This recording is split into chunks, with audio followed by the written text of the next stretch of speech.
Good evening, or afternoon, or morning, whatever the process is for you. This is Leo Rasmussen. I am continuing to pass along a little bit of history so that you might know something about where we live and why we live here. And we'll start off this week with the 8th of February. In 1939, the Goldstein Building in Juneau, which formerly housed the Alaska Executive Offices and served as its capital, was gutted by fire, but its concrete walls stood and were reused. On the 9th of February, 1954, Pan American World Airways in the state's Alaska case stipulated that one reason for Pan Am's going to Alaska was to secure a gateway to the Orient. That was 1954. 1973, the U.S. District Court of Appeals in Washington, D.C., in a victory for the environmental groups, ruled the right-of-way configuration requested for the Trans-Alaska Pipeline could not be issued under the Minerals Leasing Act. Congress later that year amended the law to allow construction.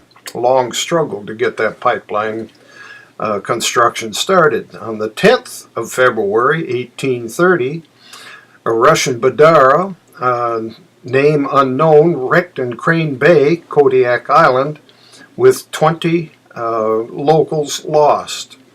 1899, the Wilson and Sylvester sawmill in Wrangell received machinery that would make it the largest sawmill in Alaska. And in 1903, on the 10th of February, U.S. mail departing Point Barrow traveled 6,904 miles to deliver an official report of mail dispatch from Barrow.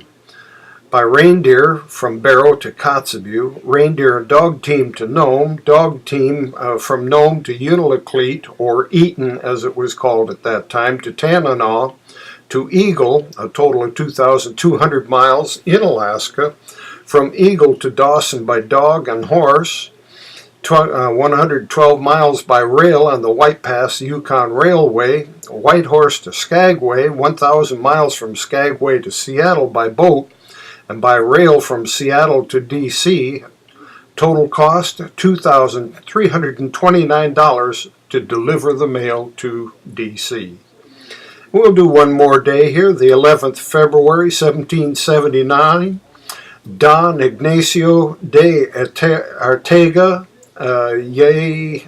Bazan led expedition of the Princesa and the Favorita from San Blas in Mexico, where they came ashore south of the present-day Seldovia, held a solemn mass, laid claim to the land for Spain, then returning to Mexico on August 7th.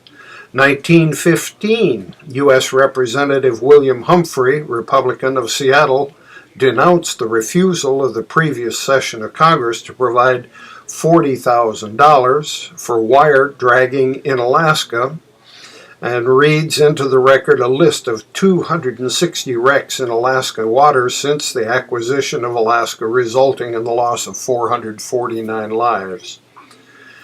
On the 11th, 1945, Charles D. Brower, known as the King of the Arctic, dies in Barrow at the age of 82. Ladies and gentlemen, that's your history, and we'll see how long we can continue this. If you enjoy it, let the others know. I wouldn't mind hearing that myself. Thank you.